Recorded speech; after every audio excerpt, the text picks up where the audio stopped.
नमस्कार सर्वांना. आज माझ्या दिवसाची सुरुवात अतिशय उत्तमरित्या श्री सद्गुरूंचं दर्शन घेऊन छान प्रसन्नपणे झाली होती. आज सकाळी तशी गडबडच होती. केतन दादाने नवीन सेंटर घेतलंय, तिथे आम्हाला सर्वांना जायचं होतं. त्यामुळे आम्ही सगळेजण छानपैकी रेडी झालो आणि पप्पांनी ड्राईव्ह करायला घेतलं. अधिष्ठा ड्रायव्हिंग सीटवर बसून जरा मजा घेत होती, पण तिला बळजबरीच ओढून मांडीवर बसवलं आणि आम्ही निघालो. मग आम्ही सेंटरवर पोहोचल्यानंतर तिथे छानपैकी क्लिनिंग वगैरे मम्मीने आधीच जाऊन करून ठेवलं होतं, पण तरीसुद्धा रस्त्याला असल्यामुळे बऱ्यापैकी धूळ पुन्हा जमा झाली होती.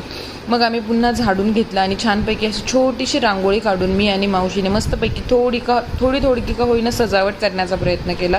नंतर अतिशय उत्तमरित्या पूजा संपन्न झाली. खूप छानरित्या घरच्या घरीच मम्मी पप्पांनी खूप छानपैकी पूजा केली. नंतर केतनदादांनीही पूजा केली. आम्ही छान प्रार्थना केली की नवीन सेंटरवरती सगळं काही उत्तमरित्या होऊ दे.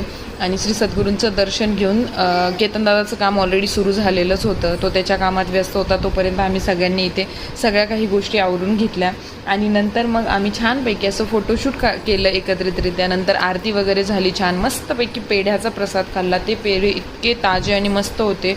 आणि मग नंतर आम्ही घरी यायला निघालो. Thank you so much for watching. Bye bye.